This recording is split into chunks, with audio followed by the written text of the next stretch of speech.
समांगम में भाग लेने के लिए अगर एक भी योद्धा वल्लवराज से जा रहा है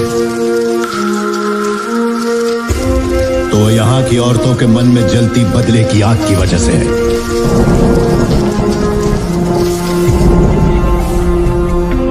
ऐसी ही वीरांगनाओं की कोख से मैंने और तुमने जन्म लिया है।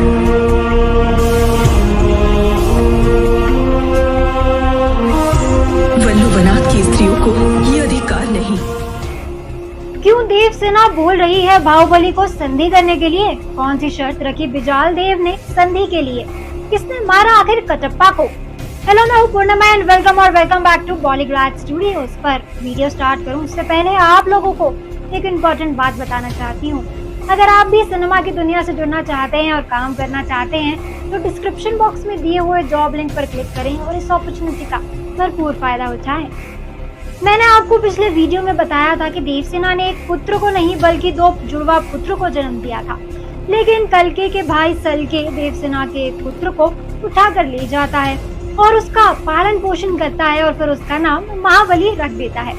जब महाबली बड़ा होता है तब महाबली और बाहुबली के बीच में महेशमती साम्राज्य के उत्तराधिकारी बनने को लेकर युद्ध शुरू होने लगता है। लेकिन इस युद्ध के शुरू होने से देवसेना धर्म संकट में पड़ जाती है, क्योंकि इस युद्ध में उसके दोनों में से किसी एक ही बच्चे की बचने की संभावना है। अब क्या होगा युद्ध में? कौन बनेगा महेशमती साम्राज्य का उत्तराधिकारी? ये मैं आपको आज की इस वीडियो में बताने वाली हूँ, तो इस वीडियो के एंड तक जरूर बने रहें। महाबली और बाहुबली के बीच में युद्ध शुरू हो जाता है। एक तरफ जहां बाहुबली के साथ कटप्पा और उसका पुराना दोस्त शेख असलम खान है, तो वहीं दूसरी तरफ महाबली के साथ कल्के और भल्लाल देव के पिता बिजाल देव हैं। आज 350 दिन हो चुके हैं, लेकिन युद्ध में जीत और हार का फैसला नहीं हो रहा है, क्योंकि महेंद्र बाहुबली और महाबली दोनों ही एक समान बलशाली हैं। युद्ध में दोनों तरह की सेना से बहुत लोग मारे गए। महेशमती साम्राज्य के पुरोहित युद्ध के ना खत्म होने पर देवसेना को कहते हैं कि हमने अपने पूरे जीवन काल में इतना विनाशकारी युद्ध कभी नहीं देखा। अगर ये युद्ध खत्म ना हुआ तो दोनों तरफ की सेना हमेशा के लिए मारी जाएगी। फिर जब कटप्पा और महाबली युद्ध के दौरान एक दूसरे के आमने सामने होते हैं तो कटप्पा वचनबद्ध होने के कारण महाबली पर वार नहीं करता, लेकिन महाबली जो है वो कटप्पा पर अपनी तलवार से वार कर देता है और उस वार से कटप्पा मर जाता है। कटप्पा के मरते ही देवसेना महेंद्र बाहुबली को युद्ध को रोकने के लिए कहती है, मगर बाहुबली कहता है कि हम युद्ध में हार नहीं मान सकते। तब महेशमती के पुरोहित कहते हैं कि हम महाबली से संधि कर लेते हैं। फिर देवसेना महाबली से युद्ध रोककर संधि करने को कहती है, लेकिन महाबली जो है वो संधि करने को मना कर देता है। तभी उसके बीच में बिजाल देव आ जाता है और वो कहता है कि संधि करने के लिए हमारी कुछ शर्तें होंगी। पहली शर्त ये होगी कि देवसेना बाहुबली अवंतिका को लेकर महेशमती छोड़कर हमेशा के लिए यहाँ से दूर चली जाए, और दूसरी शर्त ये होगी कि देवसेना महेशमती प्रजा के सामने महाबली को अपना पुत्र स्वीकार करेगी और सबके सामने उसका राज्य अभिषेक करके उसे महेशमती साम्राज्य का उत्तराधिकारी बनाएगी। एक दिन सोचने के बाद जब युद्ध रोकने का और कोई तरीका देवसेना को नजर नहीं आ रहा होता, तब देवसेना बिजाल देव की शर्तें मंजूर कर लेती है, लेकिन कुछ शर्तें देवसेना भी उनके सामने रखती है। देवसेना कहती है कि महाबली को राजगद्दी मिलने के बाद कल्के को अपनी सेना वापस लेकर महेशमती से जाना होगा और महाबली को महेशमती साम्राज्य और उनके लोगों की देखभाल वैसी ही करनी होगी जैसे हमेशा से बाहुबली और उसके पूर्वजों ने की है। ये सुनकर बिजाल देव कहता है कि हमें और महाबली को आपकी सारी शर्तें मंजूर है। फिर महाबली का राज्याभिषेक करके उसे महेशमती साम्राज्य का महाराजा बना दिया जाता है। महेंद्र बाहुबली अपनी माँ देवसेना और पत्नी अवंतिका को लेकर महेशमती साम्राज्य से काफी दूर चला जाता है।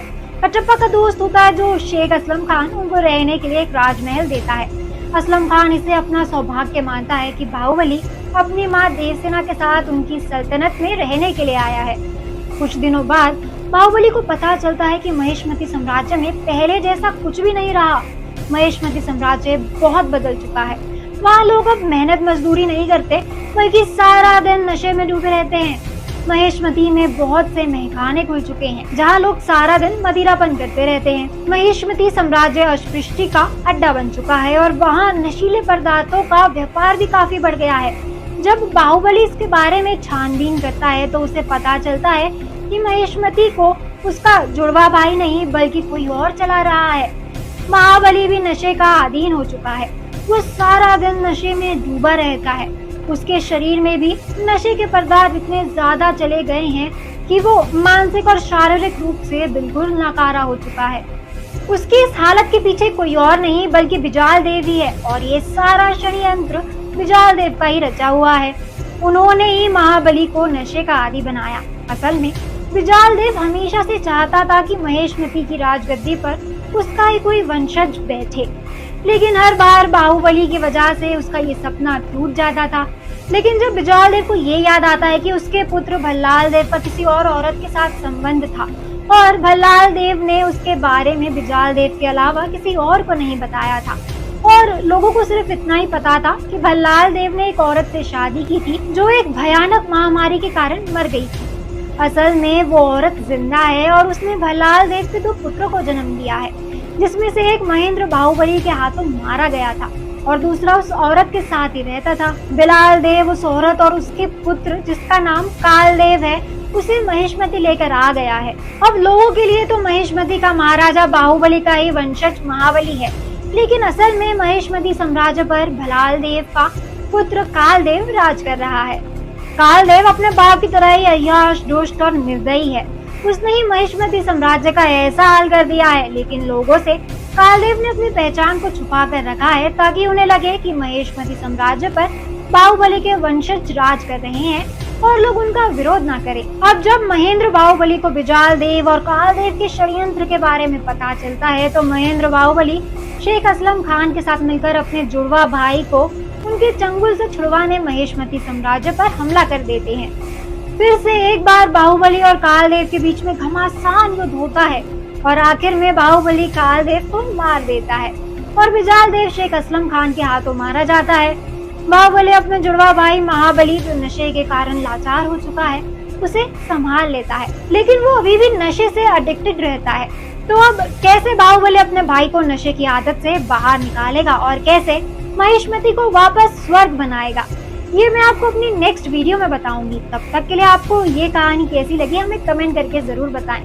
आज के लिए इस वीडियो में बस इतना ही। अगर आपको हमारा ये वीडियो पसंद आया हो तो इसको लाइक और शेयर करें, साथ ही सब्सक्राइब करना ना भूलें बॉलीवुड स्टूडियोज को।